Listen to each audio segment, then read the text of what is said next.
Praise the Lord, dear brothers and sisters. Past week we have learned about Genesis chapter 32. Today we are going to read about Genesis chapter 33. Past week we have learned that Yeshua was coming to meet Jacob and Jacob was also coming to meet Yeshua. Both were coming to meet each other, and Jacob was preparing some presents for Yeshua, and they were coming and meeting with each other, and they were seeking actually forgiveness. We have seen also that thing. They were just preparing, but today we are going to learn that they are actually coming and meeting with each other. And after that we have seen that Jacob also wrestled with God, and wherever he met with God, he usually found that place and named it a new name. And after that, when God was going away from that wrestling, he finally stopped God and telling, "Bless me, Lord." And after that we have seen that also Jacob's name was changed to Israel. These all things we have seen past week, but today we are going to see a different chapter, that is that Yeshua and Jacob are finally going to meet with each other. So let's begin this session with a prayer. Our Heavenly Father, past week we have seen that Jacob and Yeshua were coming to meet, but they were actually preparing to meet with each other. Today they are going to actually meet with each other really, Lord. Lord, you have also given him good courage to meet with his brother Yeshua, which he had betrayed at past time. Lord, we have seen that all things. Now today we are going to read Genesis chapter 33. First help us to read that chapter, understand it, and then to your glory help us to put that in our heart and minds. And according to it, help us to learn something new today, my Father, in this chapter which we are going to read. In the precious name of Lord Jesus Christ, I pray. Amen.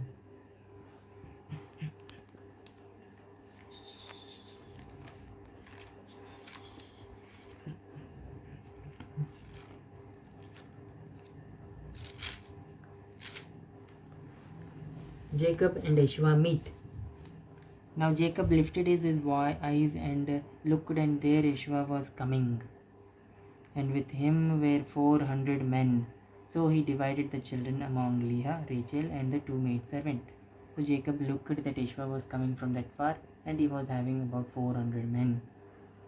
And he put the maidservants and their children in front, Leah and her children behind, and Rachel and Joseph last.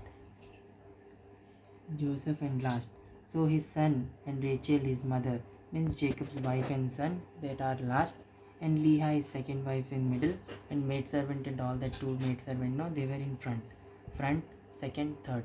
So three companies he divided in its company, means Jacob company this is. Then he crossed over before them and bowed himself to the ground 7 times until he came near to his brother. Now he is simply going in front and bowing himself down 7 times.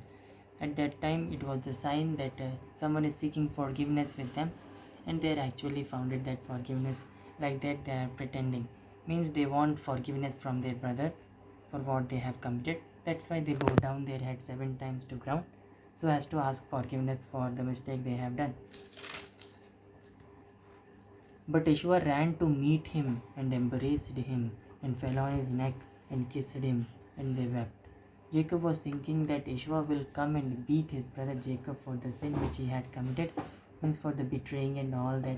He has taken his father's blessing also, and again he has taken his birthright also.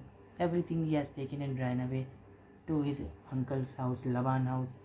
There we have seen that, but he ran away, and now Yeshua is also coming with 400 men. But Yeshua is changed here. We can see he is not coming to beat, but he simply what he did. Yeshua ran to meet him and embraced him and fell on his neck and kissed him, and they wept. They are now both meeting with each other before the meeting only. We thought at last they will meet with each other, but before only they are coming and kissing each other, all that. And he lifted his eyes and saw the women and children and said, "Who are these with you?" Then Yeshua lifted his eyes and is seeing this all things, the flocks, the women, the children, and all these things. "Who are this with you?" he is asking. And he said, "The children whom God has graciously given to your servant." Still now Jacob is not forgetting God. He is telling, all this which I have, the flocks, the herds, the women, the children, these are all gifts from the God. Then the maidservant came near, they and their children, and bowed down. And Leah also came near with her children, and they bowed down. Afterward Joseph and Rachel came near, and they bowed down. So we have seen that before that they have divided into three companies. The three companies, one by one, are coming in between, forwarding and going down and going back. Like that they are doing. And Leah also came near with her children and they bowed down. Afterward, Joseph and Rachel came near and bowed down. Then Yeshua said, "What do you mean by all this company which I met?" And he said, "These are to find favor in the sight of my Lord."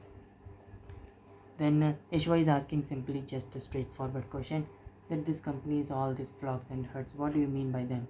They are coming and going down to me. What does this all mean?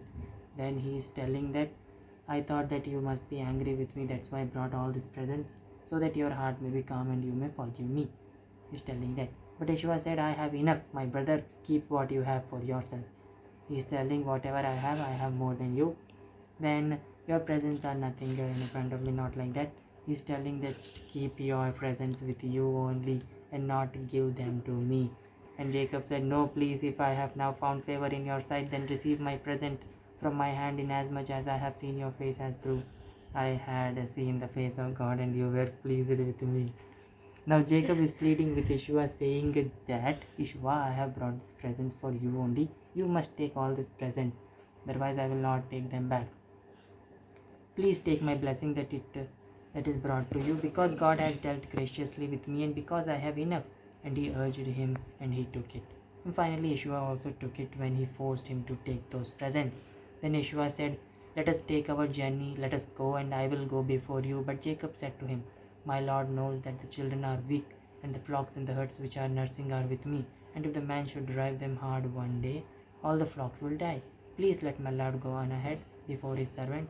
I will lead on slowly at a pace with the livestock that go before me, and the children are able to endure until I come to my Lord in Sarai." And Yeshua said, "Now let me leave with you some of the people who are with me." But he said, "What need is there? Let me find favor in the sight of my Lord." So Yeshua returned that day on his way to Syria, and Jacob journeyed to Succoth, built himself a house, and made booths for his livestock. Therefore the name of the place is called Succoth. Literally booths. Jacob comes to Canaan. Then Jacob came safely to the city of Shechem, which is in the land of the Canaan, when he came from Padan Aram, and he pitched his tent there before the city, and he brought the parcel of land where he had pitched his tent from the children of Hamor, Shechem's father, for 100 pieces of money. Then he erected an altar there and called it El Elohi Israel. El Elohi meaning the God of Israel. Literally God, the God of Israel. This is the end of today's chapter. Only 20 verses are there in 32 chapter. Next week we have 31 verses.